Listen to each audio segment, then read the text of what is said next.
Matt was fired.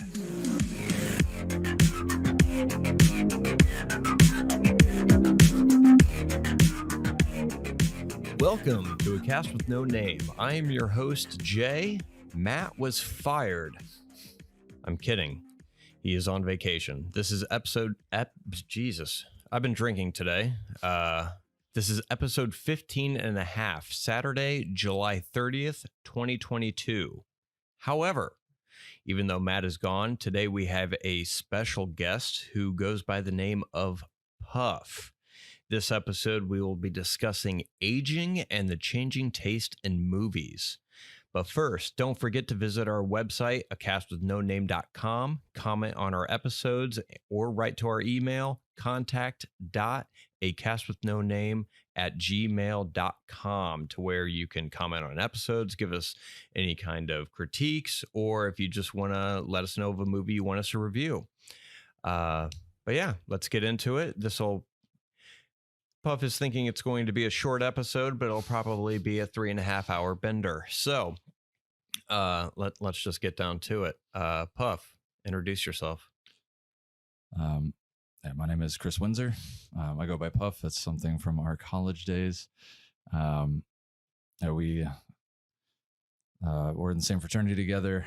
We've enjoyed a lot of awkward experiences in movies together, like watching Spanglish in the movie theater, not realizing that it was a romantic comedy and just singing, just the two of us. Well, yeah, we've been friends for going on like 20 years pretty much at this point. Jesus world. God, has it? Yeah, it has been about 20 years. Yeah, that's about right. So yeah, we as you said, we met in college. We were both the same major at the same college, telecommunications, video production. And so we had several classes together and all that good stuff. But yeah, we were right in the heyday as far as going balls deep in movies around the same time, and we're about the same age. So it was a special moment for us, a very, very critical moment that helped us grow together. Growth, segue. Oh. But yeah, so you are visiting. Matt, it just happened to be a coincidence. Matt's on vacation. You're visiting, and instead of just having one bland week without an episode, I threw up the option of let's do a quick podcast, so that way we can get something out there so that people can listen to, our tens of listeners. And you came up with the topic of changing taste of movies. Yeah, it was something that I like just actually listening to your podcast. I was thinking about it because like you were talking about your top five, and like really when I thought about my top five, like it has fluctuated so much over the years. Like thinking back to in my high school time frame, what I would have considered back then as my favorite movie of all time. College, what I would have considered as my favorite movie of all time, even through this day, and like what I'm considering as my like recent favorites. I feel like some of these are going to be like kind of a flash in the pan. So, yeah, and Matt and I've touched on this a little bit as far as when we were younger, we liked certain movies, but I mean, when we were in college, everyone had the same favorite movie. It was usually something by Quentin Tarantino, or it was what was it? Boondock Saints. Yep. By Troy Duffy. We should take a time machine back. Take it back in time here, because the internet was not as big as it is now. So I feel like obviously streaming wasn't a thing back then. So there was this kind of a little bit of a bro culture, I guess, with that movie in particular, where there was a lot of people all across the country, maybe even the world, that were sharing this movie called Boondock Saints. And I had one DVD copy of it that I showed to probably 100 people over the years. So honestly, it's probably the most watched movie for me just because of that fact. But yeah, times have changed a lot since then. So I had my taste in that movie. Like if I watch it now, there's definitely some cringy moments in it. When was the last time you watched that movie? Oh gosh. It's probably been, I want to say at least 10 years since I last watched it. I would say it's probably been about the same. When I met Christy, I don't know if we watched together. I mean, there were some movies that whenever I dated somebody, I would have prerequisites. It was kind of like a course learning as far as, okay, if you're going to date me, you're going to have to watch these movies, because for some reason I equated that with who I was as a person, or it was just trying to get them on the same playing field. But yeah, I would say it's been at least 10 years since I last saw that movie. But from what I remember, it's not a bad movie by any means, especially coming from a first time writer director, to where I believe that was the first. I mean, he may have directed, I think he had a band called The Brood. He may have done a music video or whatever, but that was his first feature length film that he directed.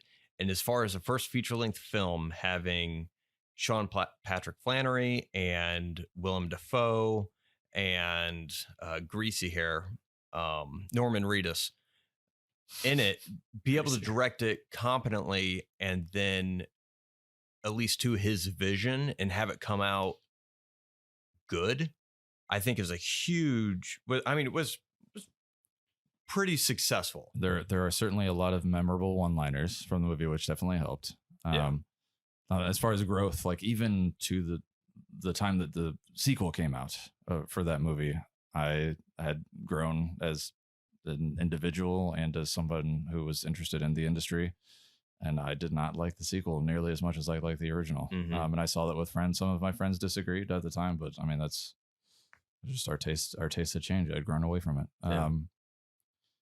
But I mean, moments in that movie,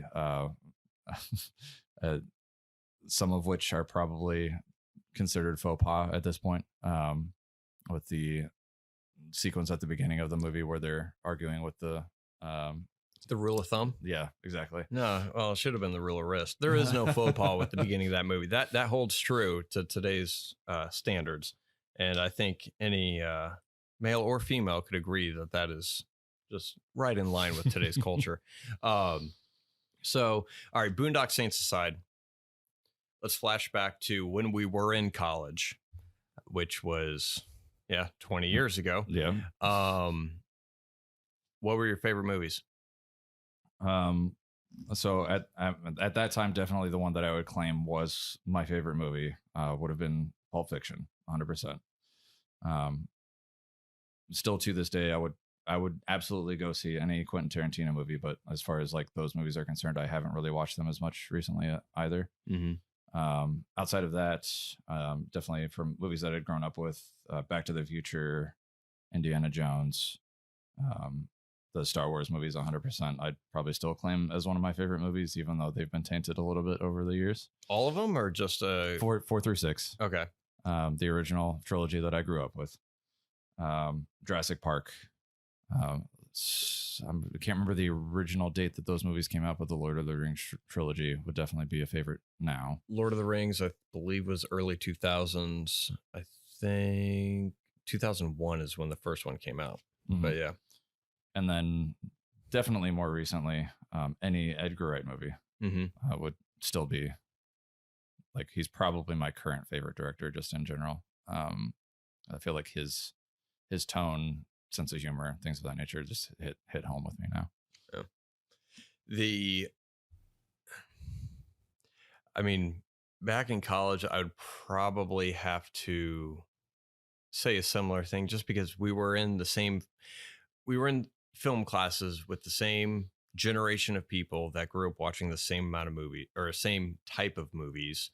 And every once in a while, there would be somebody in our class that would see something kind of out of the norm, like Irreversible, or something that was more foreign or just not as recognizable as Boondock Saints or Quentin Tarantino movies. I think there was a huge slew of people in our class that wanted to make movies because of Quentin Tarantino and what he'd done with the independent film festival scene.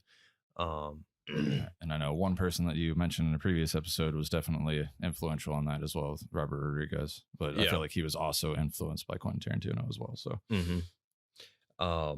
so back in college, I mean, the typical movies: Pulp Fiction, Boondock Saints.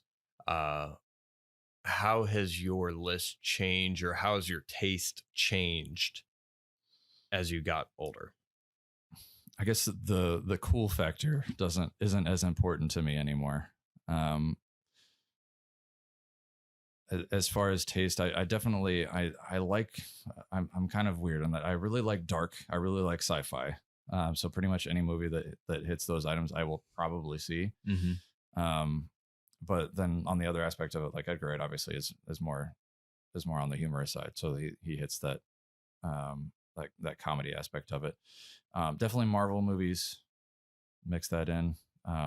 Obviously there's some hit and miss quite a bit with that. But yeah, I feel like my taste definitely has gone more on the dark and sci-fi spectrum at this point. Oh, yeah. So, I mean, I guess. So if you're looking for example, like recent favorites, for sci-fi, Blade Runner 2049, Mad Max, so like dystopian sci-fi, and those for those two. The Annihilation's another good one. It's dark sci-fi. So that's kind of been my wheelhouse. I know a lot of those movies you guys have talked about previously, but Have you thought about why your taste has gone more darker? I mean, that's more of like a spur of the moment question, but I mean, have you thought about that at all? Like why do I like these darker movies? Or I guess I think a part of it is it's so different from everyday life. I think that's why. It's easier to separate yourself. Like if it's too close to reality, you can nitpick. I feel like a little bit more than you can in those moments, in those dark sci-fi movies, because it's so separated from actual reality. Like they can get away with a lot more. It's easier for me. So you can suspend my disbelief. There we go. Yeah, it's easier to suspend the disbelief with that. Cool. I went the opposite way. I used to like darker movies like Requiem for a Dream. That's another one of those movies I think a lot of people liked when we were in college. But I can't. It's hard for me to watch darker things now.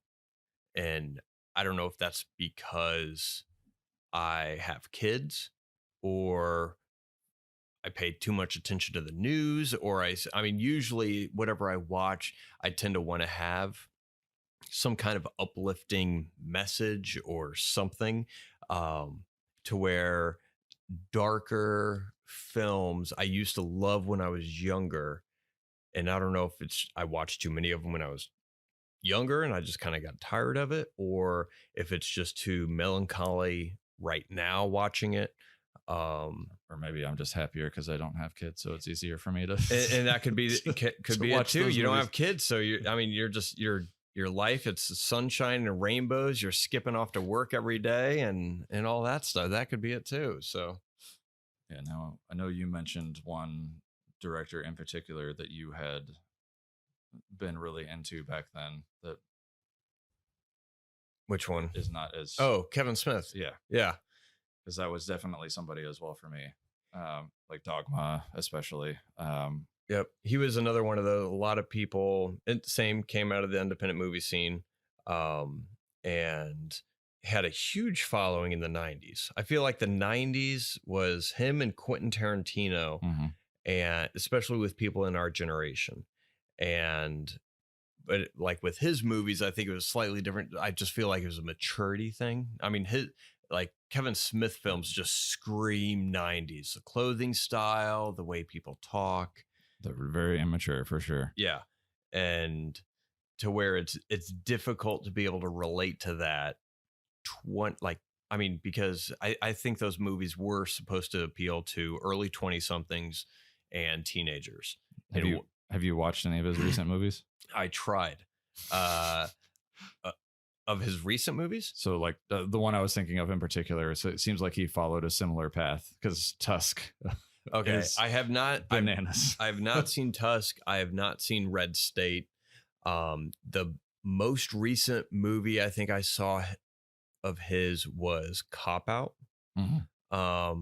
And because I think Clerks 2 was before Cop Out. But yeah, Cop Out was the latest. I haven't seen Red State or Tusk. I want to say, was there another one since? Oh, there was Jay and Silent Bob reboot. Well, he also did the and I can't remember. It was the Canadian thing. I can't remember what it's called. Hosiers. Yeah, like something. Yeah, no one watched that. Go for it. But yeah, he does. Granted, he's coming out with Clerks 3. He just announced that at Comic-Con. So that is on its way. So that we'll see if that is. Yeah, and that I will watch because I feel like the Jay and Silent Bob reboot, I haven't watched it, so I could be totally off base. I feel like it's appealing to the same kind of mentality, to where Clerks, he's talking more or less when he makes a Clerks movie, for the 2 times that he's made it, is he's talking about his state of mind at that point in his life. So I think Clerks 3 will probably be a more of a introspective look as far as his thinking, or at least his personality, or his way of life as he is a middle-aged person. So that I'll probably check out, just because I feel like he puts a little bit more care into those kinds of movies than he would in a Jay and Silent Bob movie. But yeah, definitely those two in particular, Quentin Tarantino and Kevin Smith, I feel like are kind of a time capsule. Like their style is aging a little bit. Since Quentin Tarantino tends to hit on the kind of the retro nostalgia aspect of things a little bit, especially with his most recent movie with Once Upon a Time in Hollywood, which honestly was probably his best movie since Kill Bill. I would definitely agree with that. Because that's where and I know some people will probably argue with me about this, but Inglourious Basterds was where things started to go downhill for me in particular with Quentin Tarantino, because he seemed like he wanted to make 2 movies with that. He had a very, very good movie with Christoph Waltz that he was making, and then he had a very, very bad movie with Brad Pitt that he was making as well. Yep. And those 2 butted heads so many times throughout the movie that I wanted to watch the Christoph Waltz part. I would watch that intro sequence a million times and love it every time, but the rest of the movie just didn't hit for me. Yeah. And I feel like that's a big, like that was definitely like, Christoph Waltz, that section, very dark. Definitely you could tell that's kind of where my taste was going a little bit. And then the Brad Pitt was kind of more humorous and lighthearted. This was the Pulp Fiction type of filmmaking that he was making before, and it just wasn't hitting with me anymore. Yeah. And I think he still has, when Tarantino makes a film, he still has that, I want to call it a cool vibe. Which there was a lot of movies in the late 90s and early to mid 2000s that quote unquote tried to capture that cool vibe. You had Lucky Number 11, you had Smokin' Aces, you had a lot of these movies coming out that were very stylistic and trying to be kind of out there a little bit, to try and differentiate themselves, so it wasn't a complete ripoff. But every time you watched it, or just the poster art or cover art of the film, you can kind of tell, like, all right, yeah, they're trying to play off the Tarantino isms a little bit. But I would agree, yeah, after Kill Bill, Inglourious Basterds, I was not a fan of, but that was just because of the marketing. I was walking into the theater thinking I was going to see a completely different movie than what I did. The Django Unchained, I like some aspects of it. I feel like at that point, Tarantino was so far up his ass, he could do whatever he wanted. No studio was going to tell him no. And I think that movie suffered because of that. And same thing with Hateful Eight. It was just way too long. It was, the way he shot it and the way he made it didn't make sense to me. But Once Upon a Time in Hollywood, I think that story and his style, I think, worked for the better, and it just happened to match properly. But yeah, I mean, it's interesting because the movies we swore were, oh, these are our favorite when we're younger, and then we go back and look at them, they don't hold the test of time. Did you find any? Have you discovered any movies, or have you rewatched anything that you watched previously that you didn't appreciate as much? That's a horrible fucking question. In other words, did you rediscover something like, wow, this is really fucking good? How come I didn't appreciate this before? Oh yeah, definitely. Like one in particular that stands out to me would be Dirty Harry, because that was one that I'd watched when I was younger. I didn't really think anything of it. I feel like when I was a kid, I thought it was old. But then when I rewatched it more recently, that definitely stands the test of time. But yeah, Dirty Harry. Some of the graphics are dated, but I feel like Jurassic Park, just like that movie will always be a phenomenal achievement. I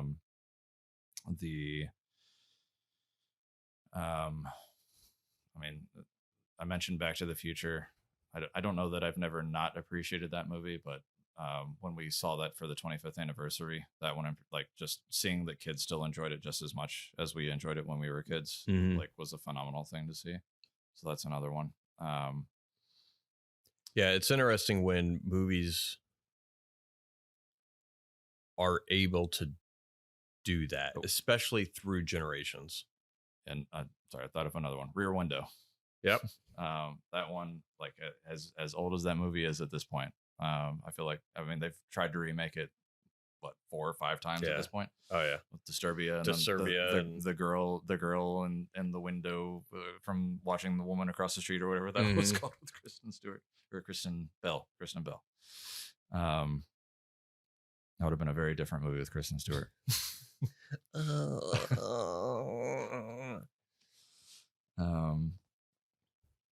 yeah, it's interesting watching older movies like that, because some of them, I mean, movies like Back to the Future can definitely translate. Karate Kid was another movie I went and saw when they re-released in theaters. I think it was in conjunction with Cobra Kai. And there was a guy that I worked with, and he had never seen Karate Kid. He was younger. He was probably about 23, 24. And just by chance, he asked me what I was doing like on the weekend. I was like, well, I'm going to go see Karate Kid. And he's like, what's that? And I was like, you've never seen, and I'm one of those people, like, you've never seen this movie? Like, everyone should watch these movies growing up.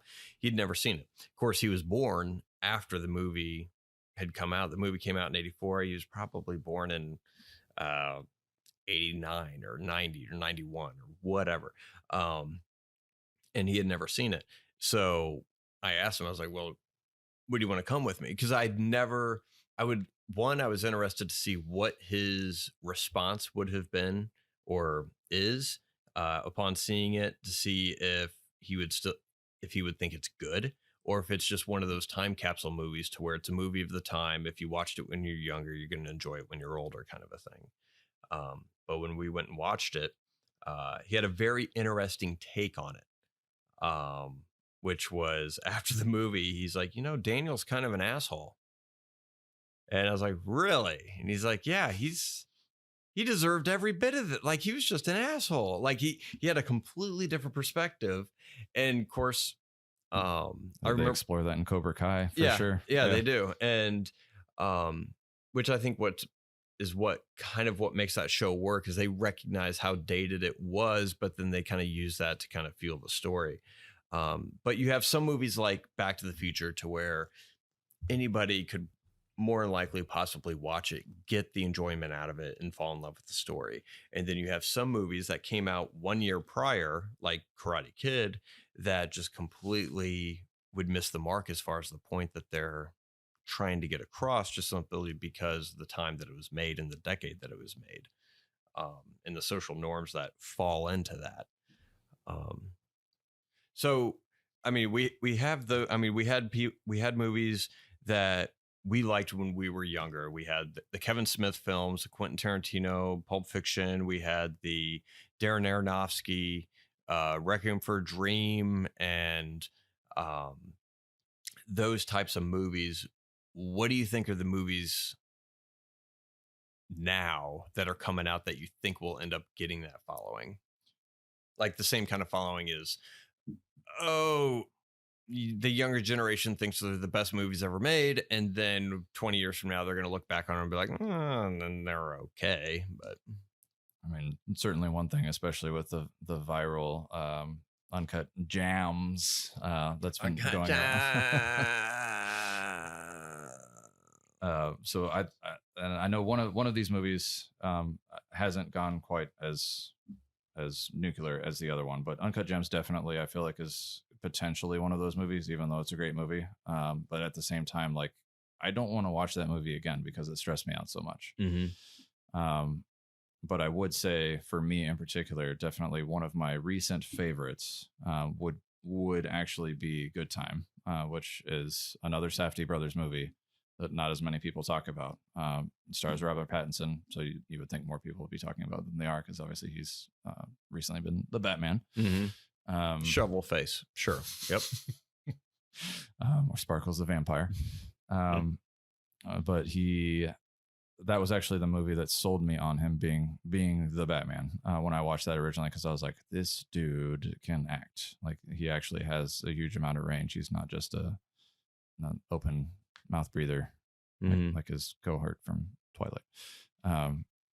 But the yeah, I mean that would definitely be an example. The other recent one for me in particular, and I guess we'll see, would be probably my favorite movie from this year so far, which would be The Unbearable Weight of Massive Talent, starring Nick Cage. Which I know you haven't seen that in particular. I've not seen it yet. So I mean that the premise of that movie is basically that it is Nick Cage starring as himself. He is recruited by a like drug lord, basically, or at least that's what you assume is happening at the beginning of the movie, to participate in his birthday party because he's a huge fan. And then things go off the rails. But there are just some phenomenal what you want from Nick Cage moments in that movie. But then also the more subdued version of Nick Cage. So you hit basically every aspect of him, and it's a hilarious movie. But yeah, I feel like that's going to be one of those movies where I'm like, yeah, that is definitely my favorite movie of this year. But like down the road, I'll probably look back on that and be like, yeah, that was probably. Got it. Do you think younger generations are grasping toward or kind of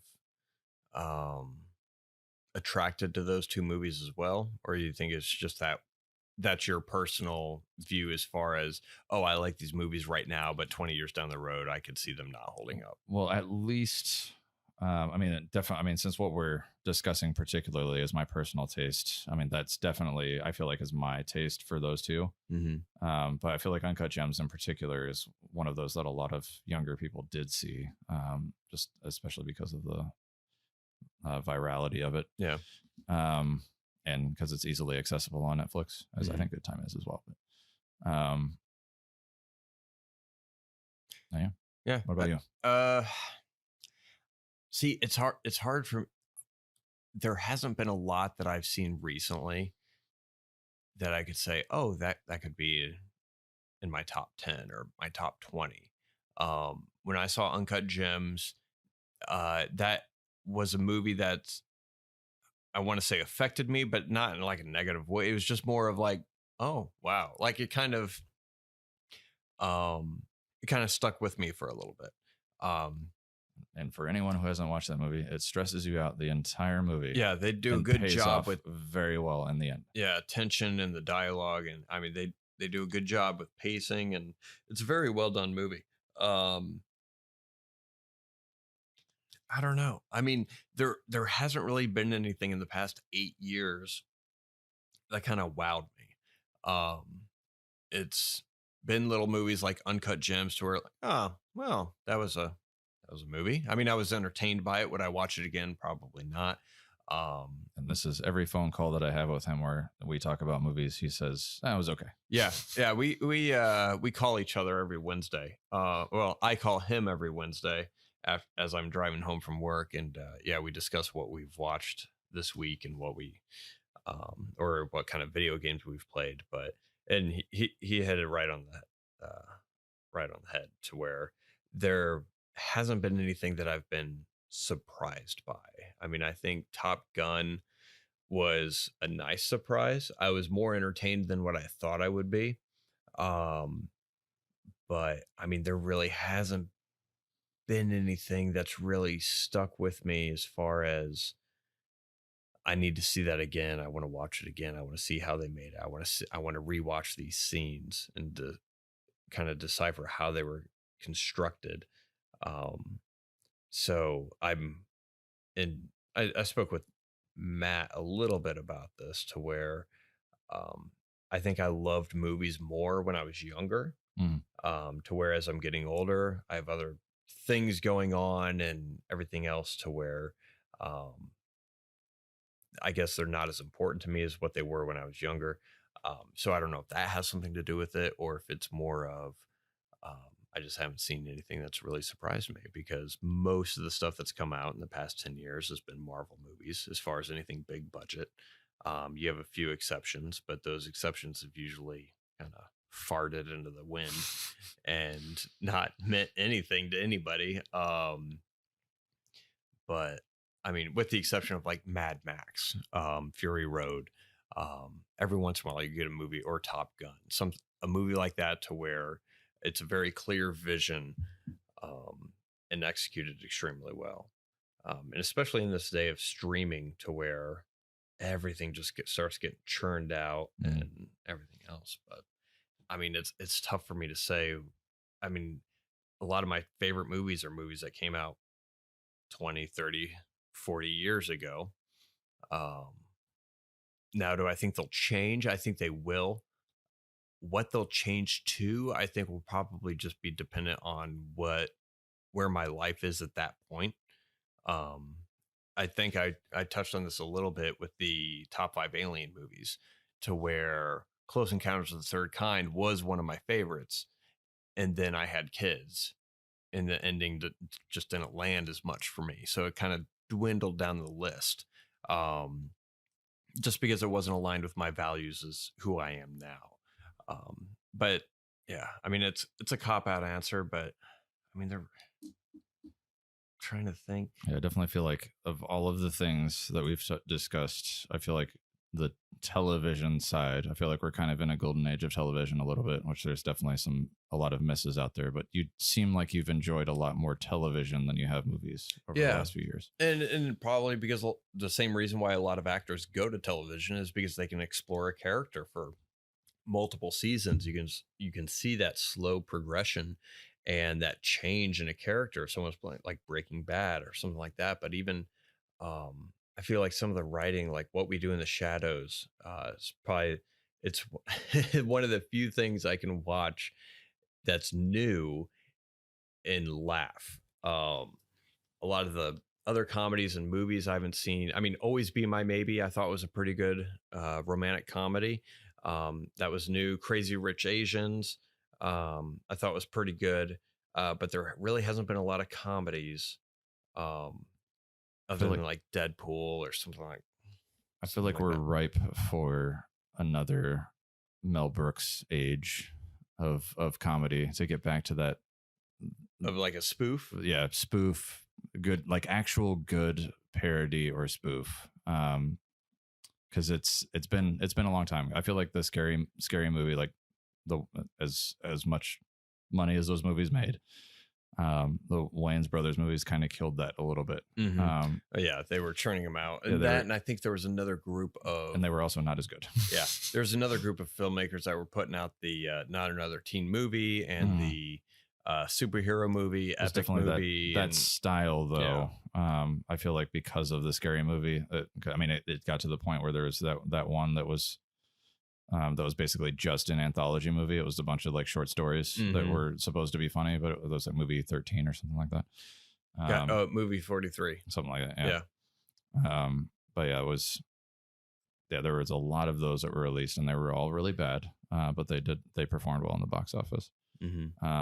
But yeah, I feel like we're definitely ripe for some really, really good comedies to come out. Yeah, I hope so, because I mean, I think The Hangover and Tropic Thunder, I feel like were the last two real funny movies. And apparently Judd Apatow isn't reliable anymore. Oh, absolutely not. You guys talked about that previously. Yeah. But I mean, going back to changing taste of movies, like Lord of the Rings. I watched them when they came out in theaters. I didn't read the book. I read The Hobbit when I was younger. Those movies have grown on me. So I mean, as I get older, certain movies kind of grow on me. Lord of the Rings is, it's phenomenal. But the more I watch it, the more I enjoy it. And I don't know if that's because they're that good or if it's just because I'm exposing myself to the same thing over and over to where it's turning into more of a comfort thing, because it's turned into one of those movies Christy and I watch every Christmas usually. But we'll also watch The Hobbit with it. And before, I enjoyed The Hobbit more. And I don't know if it's just because I was familiar with the story. I mean, as far as the overall film goes, I think Lord of the Rings is a better trilogy than The Hobbit. The Hobbit I always felt was more enjoyable and more entertaining than what Lord of the Rings was. Slowly, that I still think Hobbit's a little bit more entertaining, just because I think it was made that way to be more entertaining, and they had to fill it up with entertaining things to blow it up into 3 movies. But the more I watched Lord of the Rings, I feel myself liking it more and appreciating it more. But Rear Window, some older films that I guess just felt too boring, to where now I guess I have the patience to actually sit through, watch, and enjoy in a way. So I mean, anything currently, I don't see really like anything. I mean, television shows, I've in the past probably 10 years, I feel like I've rewatched more television shows than I have movies. Because when I enjoyed a movie when I was younger, I just watch it over and over and over and over again. But now it's been more like Parks and Recreation, The Office, Friends, Sopranos, Mad Men. I've probably rewatched 5 times or something. I mean, it's ridiculous, some of the television shows that I've watched. You got to stop rewatching. And I keep telling you this. You need to watch some of the Apple TV shows because they are phenomenal. That is another subscription that I have to pay for. Cancel one subscription. No. Get on the other.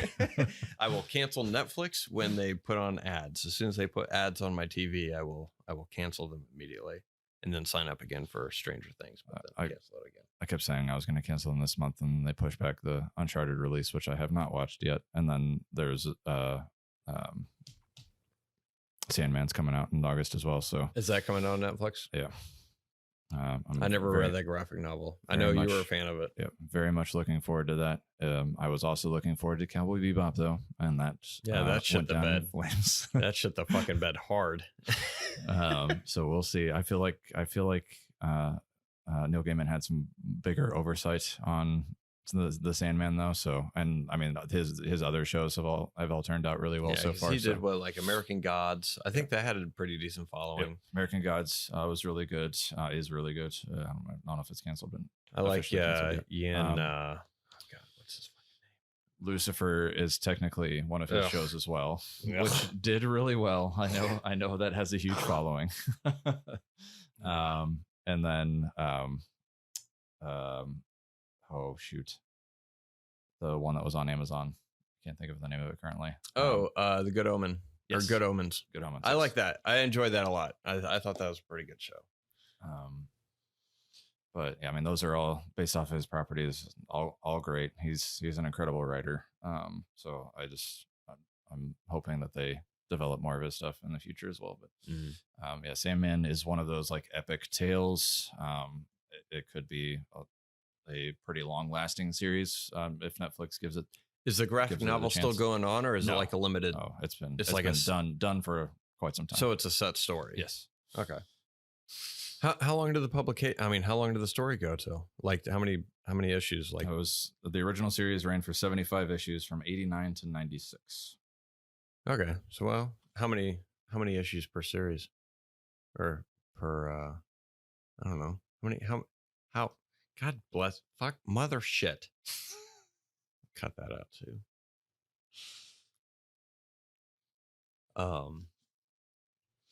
So it's a set story. Did you read the whole thing? I have, yes. How many seasons of like 10 to 12 episodes a season? How many seasons do you think they can get out of it? I mean, depending on it depends on how long they squeeze out for season one, I suppose. But I mean, you could probably get 6 seasons out of it, I would assume, which would be a good number. Yeah.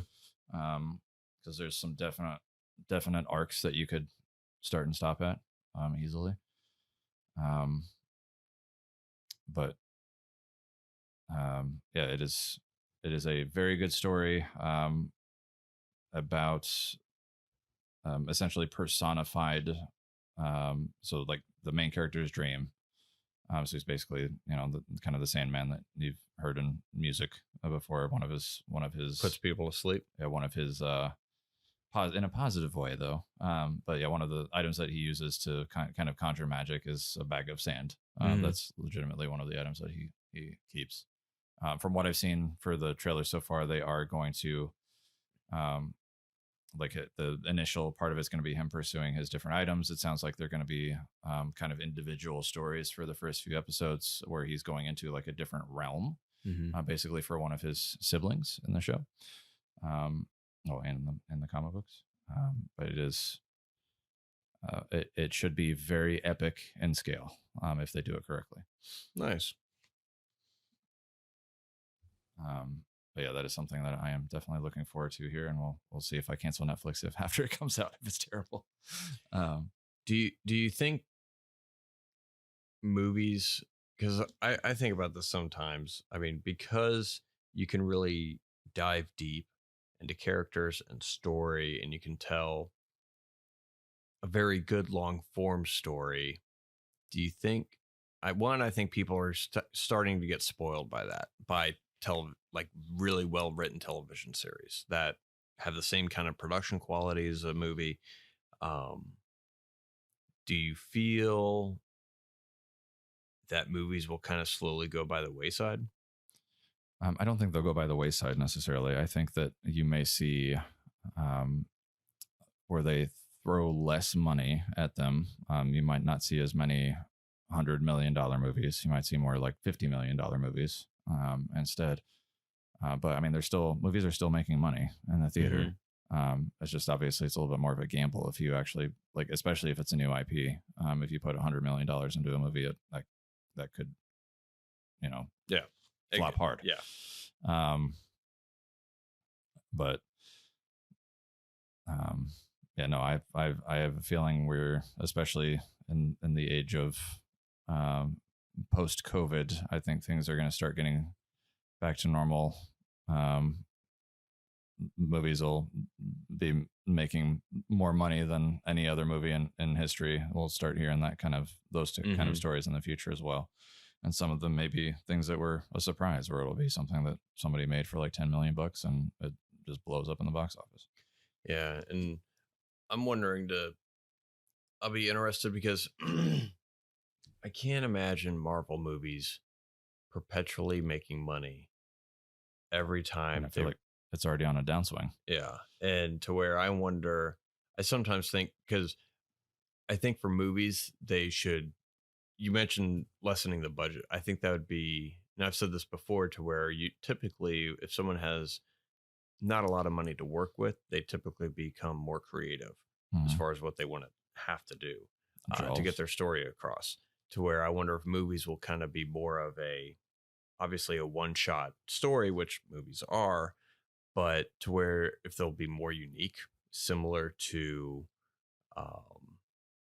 Everything Everywhere All at Once, or the Nicolas Cage Unbearable Weight of Unbearable Weight. I mean, having more experimental stuff like that, to where it's still somewhat of a budget, but it's short, smaller stories that don't warrant television shows, which obviously is what a fucking movie is. But but I'm waiting for I'm wondering if movies are going to transform in a way as far as like the types of stories told or the scale of the movies to where, I mean, I could easily see them becoming more dramas or comedies in that aspect to where it's some like obviously a smaller scale. Um, I mean, my favorite Marvel movies in general are ones that tend to hit a specific genre. So like Winter Soldier being more of a political thriller, on that spectrum of it, and then things of that nature. I mean, that those tend to be the best ones.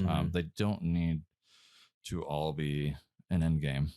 Yeah. I feel like that's kind of what they're trying to do with a lot of the more recent ones, like where they're bringing in a lot of different cameos. And I mean, definitely No Way Home was a phenomenal movie, but I mean, you don't need to do that with every single Marvel movie. Yeah.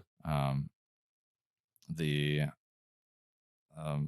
next plot line is going to go deeper and deeper into the rabbit hole that is the multiverse, because they've announced the Kang Dynasty and Secret Wars, which is definitely going to be once we get to the end of that storyline. Those are going to be in scale, I'm sure, of Infinity War and Endgame. But I mean, people are starting to get worn out. I feel like a little bit of that too. So it's definitely those lower budget, more genre focused movies are probably going to be the ones that are, in the long run at least, perceived as the better movies. Yeah, because you can make them for cheaper, and then they possibly have a higher rate of return. I mean, honestly, I would have, had they not brought in the cameos in the Doctor Strange movie, the Multiverse of Madness, I feel like that movie could have been better if it was just a Sam Raimi movie that was a horror movie with Wanda attacking Doctor Strange. And yeah, I agree with that. It could have been very interesting, especially with the mind games that she can play. That could have been like, there could have been some moments in that movie that were just in his head and he didn't realize it. Yeah, that's a good point. All right, well, yeah, I mean, I know we were going to be talking about the changing taste of films, and then we delved into a bunch of random other stuff. But yeah, that was a good conversation, I feel like. But I'm glad you came up and visited. And he didn't come up just to do the podcast. So we decided to do this about 5 minutes before we started recording. So it's he came up to see me because he loves me. I talk on the phone all day. This is not something that I like to do with my time. Oh, it's not? Well, too bad. We'll see you back here next week. You're going to be our third host. So you're going to need to drive 2 hours every Monday evening when we record. So if you can just work that into your schedule. You don't have kids. You can do whatever the fuck you want. So no excuses. And if you say no, it's because you don't like me. Oh, well, no. God damn it. But thanks for visiting. Thanks for doing a half episode with me and entertaining our tens of listeners. So Tens, eh? Yeah. Did you have fun? That's good. Did you have fun talking? Yeah, absolutely. You fucking liar. All right. Well, that was our half episode. So join us next time with the return of Matt as we talk about 2 complimentary movies. And as always, comment on our episodes at acastwithnoname.com or shoot us an email to contact.acastwithnoname@gmail.com. Our email is also found on our website.